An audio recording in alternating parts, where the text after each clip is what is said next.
সকলকে জানি রাখি, আমার ভাষার উপর চলে যদি কারো দখলদারি, আমি কিন্তু আঙ্গুল তুলে প্রশ্ন করতে পারি।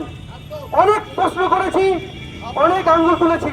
এবার আমার ভাষার উপরে যে আঙ্গুল তুলবে তার আঙ্গুল আমরা ভেঙে দেবো, এভাবেই ভেঙে দেবো। ভারতীয় সংবিধানের ৩৪৩ নম্বর অনুচ্ছেদে ৮ম তফসিলে বলা রয়েছে যে বাংলা ভাষা হলো গিয়ে ভারতের সংবিধান স্বীকৃত ভাষা। সেই ভাষাকে বারংবার অপমান করছে দিল্লিতে বসে থাকা নেতারা এবং সেখানকার পুলিশ আধিকারিকরা।